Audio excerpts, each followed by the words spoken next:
From hilariously short-sighted booking decisions to aggressive expansion leaving the boss with egg on his immovable face, WWE have truly outdone themselves when it comes to foolish calls as of late, and that is saying something. Gareth here from What Culture Wrestling, and here are the 10 dumbest decisions in recent WWE history. Number 10, what's in a name? Quite a bit actually. For all of the issues fans have understandably had with Vinnie Mac's handling of called-up NXT talents over the years, the chairman of the board still respected his son-in-law's babies enough to mostly refrain from entirely rebranding the incoming developmental darlings. However, the same cannot be said for the majority of the unfortunate band of one-time Tuesday night talents who have rocked up on the scene over the last year or so. From the formidable longest-reigning NXT UK champion having his iconic moniker binned off for Gunter, to a bruiserweight being stuffed in a flat cap and branded as Butch. This all stems from McMahon's recent order for talents to no longer boast a version of their real name or titles once used outside of WWE when appearing on his products going forward. Why? Sorry, Simon. Well, it largely stems from the paranoid boss not wanting said stars to turn up on other shows later down the line using the names they'd boasted while establishing themselves in front of WWE's global audience. Wouldn't it be easy to just not release waves of talented guys and gals every couple of months? Speaking of which. Number 9, releasing waves of talented wrestlers then booking countless stale rematches. One of the most consistent criticisms sent the biggest wrestling promotion on the planet's way in recent times centers on the company's odd obsession with running back the same fixture over and over again. You know, like waxing your legs, just me? Look no further than the Monday night battles between Asuka and Becky Lynch over the last month or so, with the feuding faces going at it in singles competition a whopping 3 times on Raw in the space of just over a month. And it's not as though WWE have been light on talent to dump into the mix to keep things fresh either. In the last year alone, the likes of Dakota Kai, Ember Moon, Mercedes Martinez, Mia Yim, and Tegan Nox were all given the heave-ho, with many more simply deciding the grass was likely greener and walking out of their own volition. The men's and women's sides of the roster would have likely benefited from retaining even just a fraction of this ever-growing WWE release list. But who needs new directions and programs when you can watch the same top stars run themselves into the ground week after bloody week, eh? Number 8, booking a tag team tournament for a division with no tag teams. It has felt as though fans haven't been able to go a week without some form of wrestling tournament occupying their television over the last few months. However, WWE's decision to promote their own answer to the All Elite and New Japan Pro Wrestling brackets of late almost instantly backfired due to an element that had been painfully obvious long before Sasha Banks and Naomi decided to tell their employers where to go. Thanks to the entire women's tag division being an undoubted afterthought for pretty much its entire existence, aside from a brief golden role model period of excellence,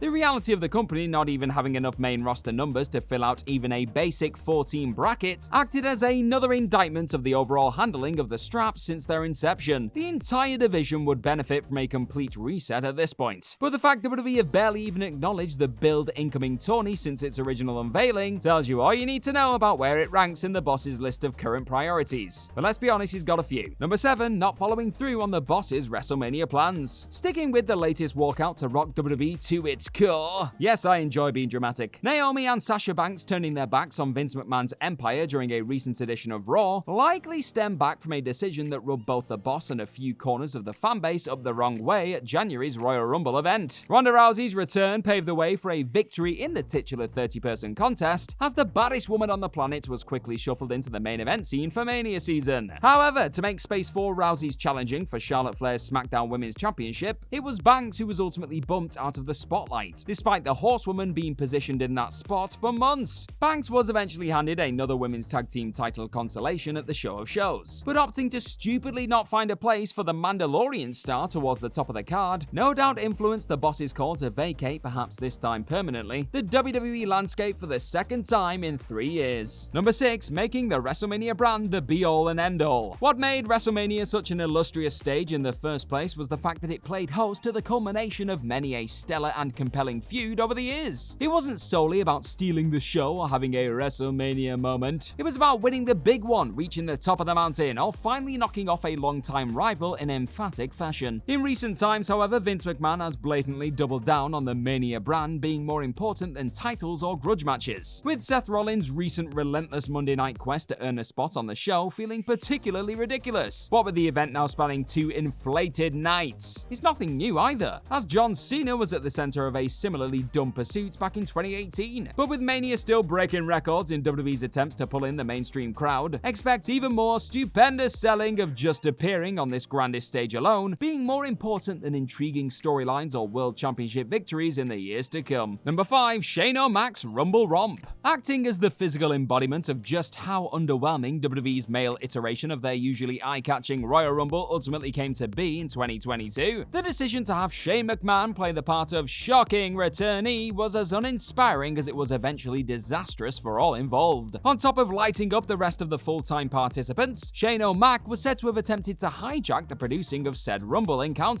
coming into the event to the point of pitching to become the undisputed MVP of the bout. Yeesh. Needless to say, with the match itself going down in history as one of the worst of its kind, and Shane being on the receiving end of substantial heat for his part in the contest, his father would quietly nudge him out the door despite tentative plans to have him throw down with Seth Rollins at the incoming show of shows. The fact Shane was given the chance to put his fingerprints all over the bout in the first place is a baffling development in its own right, but at least WWE had the sense to cut their losses quickly and set the stage for an American Nightmare's re-emergence later down the road. Number 4. Nudging the wrong folks into the dark side. There's no denying that some stars are just better suited to being a pain in the ass than they are fighting the good fight for the folks at home. The same is obviously true of the opposite too, and it's because of Vince McMahon's insistence on trying to get fans to genuinely rain down boos on rather likable talents that it often feels like many performers are entirely miscast and difficult to connect with. In the case of heelish workers like Seth Rollins and Edge recently, who have both endeared themselves to the masses either through scintillating in-ring showings or heartwarming comeback stories, it's evident next to no one is legitimately vexed at their presence on the product. Instead, WWE simply have them blurt out paint-by-numbers insults as they lazily sidestep the flickers of support being sent their way. Whereas talents like Ronda Rousey, a star clearly better suited to being an anti-pro wrestling villain, are forced to grin and spew out phrases like "you're on skis" due to WWE's consistent inability to hone in on a talent's true strengths and squeezing of many a round peg into a square hole. Number 3. Banning Twitch and third-party services. Vince McMahon's enforcing of a new policy that will require all of his workers to cease their third-party involvement and shut down the likes of their Twitch and Cameo accounts looked like a senseless call out of the gates. Coming during the height of a pandemic that had seriously impacted many a talent's bottom line due to a lack of touring, the controversial move felt like little more than another greedy attempt to squeeze more money out of their personalities, and it also denied stars the chance to further connect with their audience in an alternate and much more authentic capacity, similarly to how they would at various fanfest and signing events. Sure enough, WWE ultimately saw the error of their ways almost 2 years later, with Triple H holding a meeting with talent around WrestleMania weekend to announce the lifting of said dumbass restrictions. But there's no denying that the rule being brought into play in the first place likely influenced the departures of Twitch darlings like Adam Cole and Cesaro in recent times, baby. Number 2. Trying to cram Money in the Bank into the stadium mix. Nick Khan and WWE made it their mission to apply the special stadium-sized atmosphere to more of their incoming special events than ever before. Because if WWE comes to town, who wouldn't want to fork out their hard-earned cash for a chance to see their favorites in the flesh, right? Well, in what would eventually become a rather sobering turn of events for the company, it turns out that trying to sell out Las Vegas's Allegiant Stadium isn't actually all that easy when you're not boasting the first fully attended Big Four pay-per-view since the start of the pandemic, or a show including the name WrestleMania. So, some 5 weeks out from a Money in the Bank show that Khan once stated would act as the new member of the rechristened Big Five,